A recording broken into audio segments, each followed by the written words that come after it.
जब भारत और चाइना के बीच ऑलरेडी बॉर्डर डिस्प्यूट चल रहा है, गलवान घाटी में हमारे 20 सैनिक शहीद हो चुके हैं। चाइना हर बार सरप्राइज अटैक करता है, कभी रोड बनाते हुए पकड़ा जाता है तो कभी इंफ्रास्ट्रक्चर डेवलप करता है। और 2013 में चाइना के सैनिक 15 से 20 किलोमीटर भारत घुसाए थे।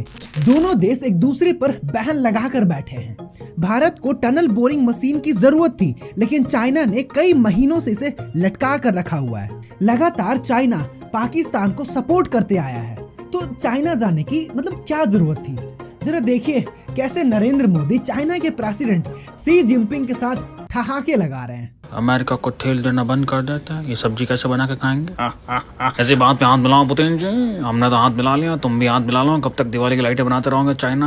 हमको भी आपके साथ आना है मोदी जी। मैं तो कहता हूँ 3 भाई मिल जाते हैं, डोनाल्ड का डक बना देंगे। 3 भाई, तीनों दवाएं, हिंदी चीनी रशियन भाई भाई। देखिए आज के इस वीडियो में हम समझने की कोशिश करेंगे कि एससीओ समिट क्या है और क्या नरेंद्र मोदी को वहां जाना चाहिए था। क्या ये मूव भारत के लिए सही था या फिर गलत?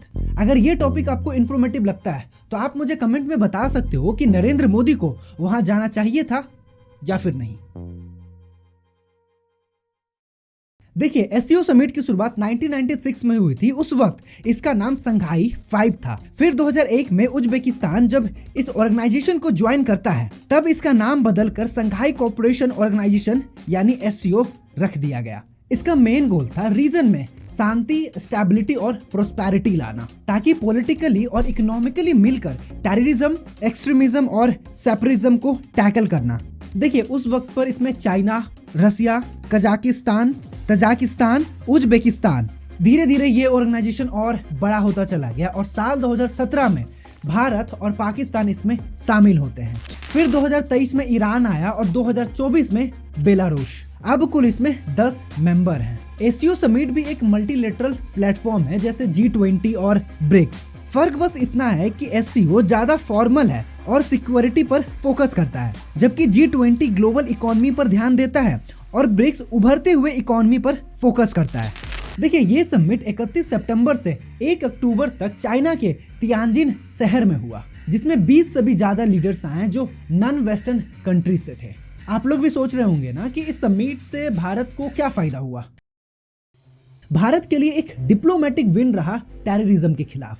संघाई कोऑपरेशन ऑर्गेनाइजेशन ने अप्रैल में जो पहलगाम के अंदर जो टेररिस्ट अटैक हुआ उस पर अपना कंडोलेंस दिया और गुस्सा भी जताया कि अटैक के कल्प्रिट को जस्टिस मिलना चाहिए। भारत ने सीधे कहा बिना किसी सुगर कोटिंग के कि जिन लोगों ने भी पहलगाम अटैक में भारत का साथ दिया है उन सभी देशों का आभार रहेगा।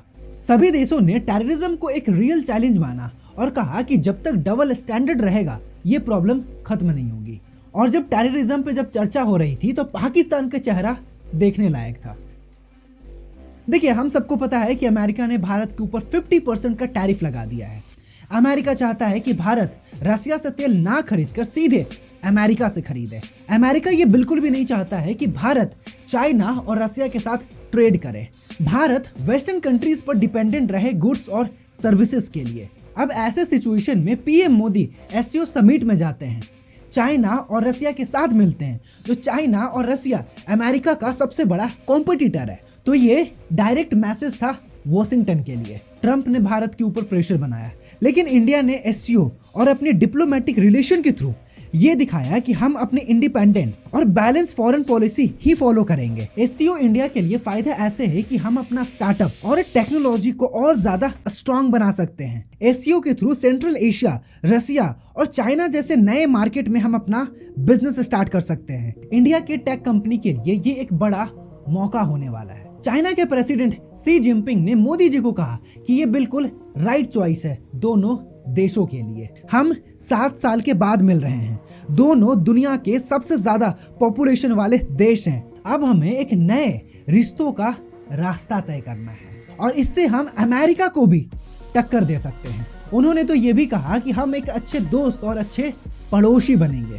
जब ड्रैगन और एलिफेंट साथ आएंगे तो हमें कोई नहीं रोक सकता। ड्रैगन माने चाइना और भारत एलिफेंट। इस पे नरेंद्र मोदी ने कहा कि हम अपने देश को भरोसा और सम्मान के साथ आगे बढ़ाने के लिए कमिटेड हैं। हम अपने रिश्तों को भी सुधारेंगे, जिसमें हिमालय बॉर्डर पर जो तनाव चल रहा है। मोदी जी ने तो ये भी कहा कि हम 2.8 मिलियन लोगों का इंटरेस्ट है कि हम एक साथ मिलकर काम करें। कैलाश मानसरोवर यात्रा शुरू होने वाला है। डायरेक्ट फ्लाइट स्टार्ट होने वाला है चाइना से इंडिया और इंडिया से चाइना के लिए। और ये सब देखकर डोनाल्ड ट्रंप का रिएक्शन कुछ ऐसा है।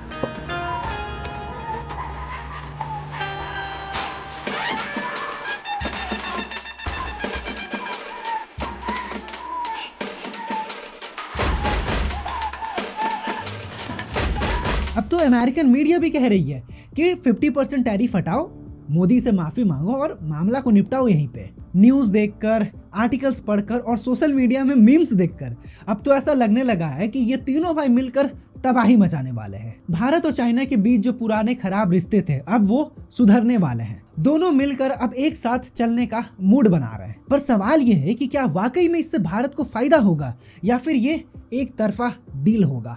आइए थोड़ा फ्लैशबैक में जाते हैं।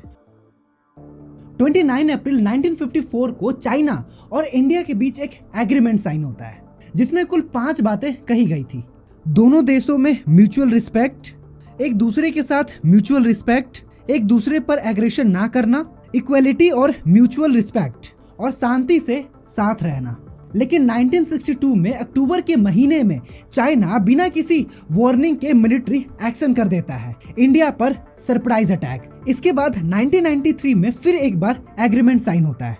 लेकिन 2013 में चीन ने रूल को वायलेट किया और LAC के डीप संग में अपने ट्रूप्स को तैनात कर दिया। टैंक्स और आर्टिलरी के साथ इंडियन टेरिटरी के लगभग 20 किलोमीटर अंदर आकर क्लेम करने लगा।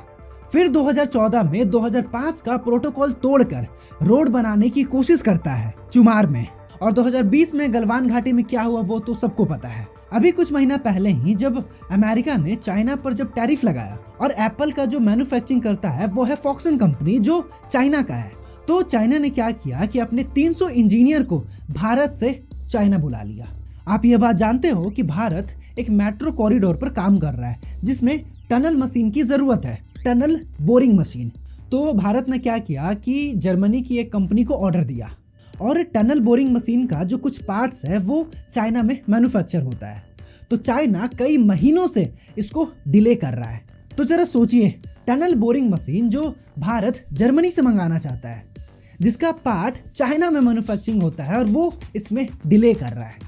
आपको पता है 2024 में भारत और चाइना का जो ट्रेड था वो था $138.48 बिलियन का।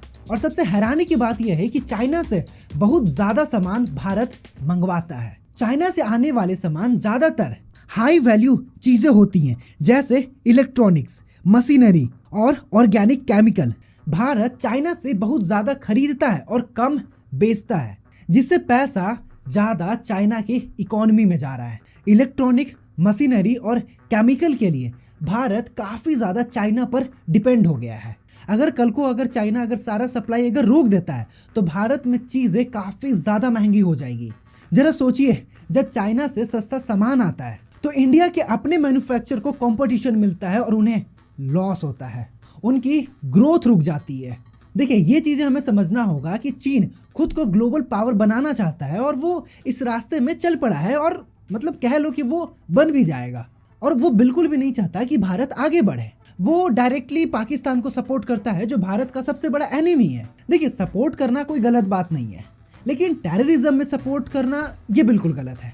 जब पहलगाम में टेररिस्ट अटैक हुआ था तो कई सारे एक्सपर्ट्स का मानना था कि इसके पीछे चाइना का भी हाथ है, क्योंकि कुछ टाइम पहले ही अमेरिका ने चाइना के ऊपर टैरिफ लगा दिया। तो इससे क्या हुआ कि जो बड़ी बड़ी कंपनियां हैं जैसे में एप्पल, माइक्रोसॉफ्ट, नाइकी, टेस्ला जैसे कंपनियां भारत में शिफ्ट होने का प्लान करने लगी। तो इसी को काउंटर करने के लिए तो कुछ एक्सपर्ट्स मानते हैं कि इसके पीछे चाइना का भी हाथ हो सकता है। देखिए, फ्यूचर में आगे क्या होगा वो तो वक्त ही बताएगा। तो आप अपनी राय मुझे कमेंट बॉक्स में बता सकते हो कि क्या ये स्टेप भारत के लिए सही साबित होगा या फिर। तो आशा करता हूँ कि वीडियो आपको इन्फॉर्मेटिव लगी हो। तो मिलते हैं अगले वीडियो में एक नए टॉपिक के साथ, और वीडियो देखने के लिए आपका दिल से शुक्रिया।